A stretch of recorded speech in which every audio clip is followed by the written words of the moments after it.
Ssaabaminisita Robinah Nabbanja mu kwogerako eri abalamazi abeebazizza olw'okujja mu bungi. Your Excellency, people came from everywhere in this country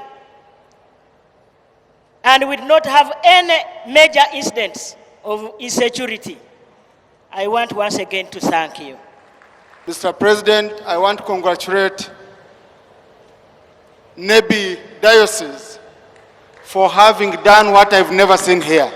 Pulezidenti Museveni mu kwogera kwe ayozaayozeza bannayuganda olw'okutuuka ku lunaku luno. Agambye nti bayise mu bizibu bingi okuli COVID-19, Ebola, naye nti baabivuunuka nga kati beetabye mu kusaba okwawamu. We had corona, we had Ebola, we had all those issues, but we managed to go through, and we are now here again.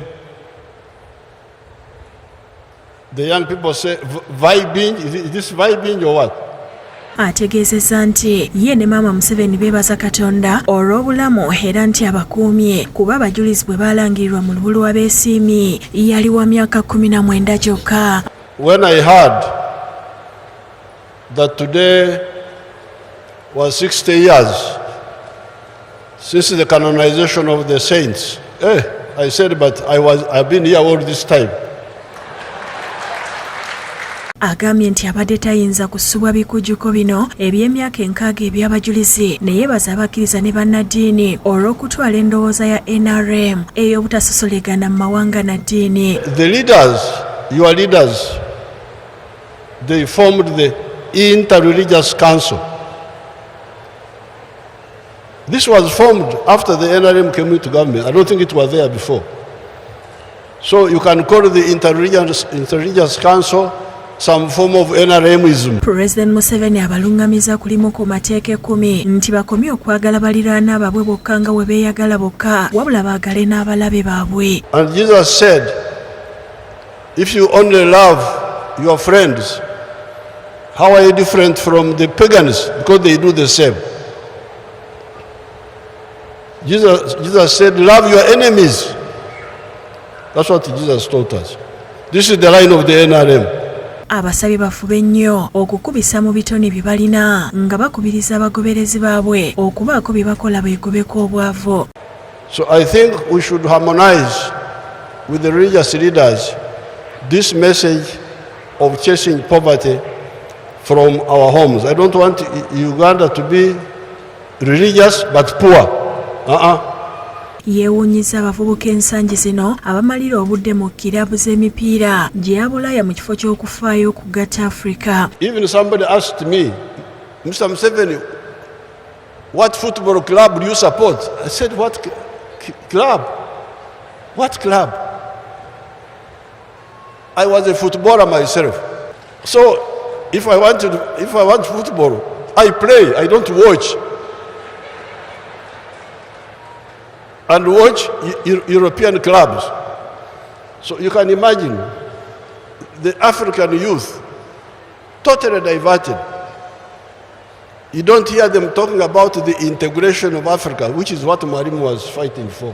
Pulezidenti era asekeredde abatinkiza n'omuze ogw'obufumbo bw'ekikula ekimu nti babiveeko kubanga Uganda nsi y'abajulizi. Like on the issue of the homosexuals, they talk so much, this one, that one. They don't know that Uganda is a land of martyrs.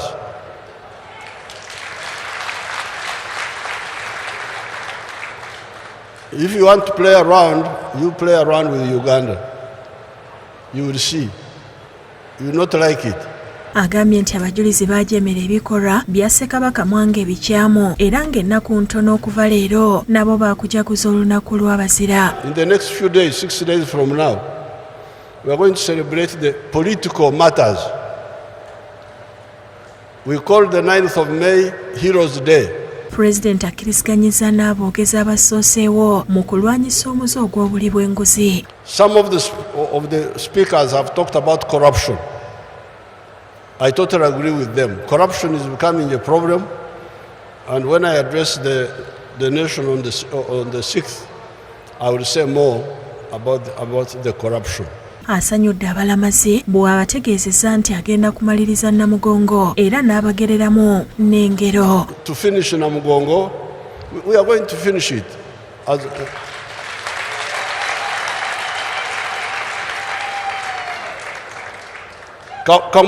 Kamugwe ki? Akwata empola akola ki? Bugubugu si ki? Ensonga ziweddaawo. Obed Lutale, Ronald Kakoza ne Nyombi Kenneth be bakusakidde eggulire lino ku Bukedde TV.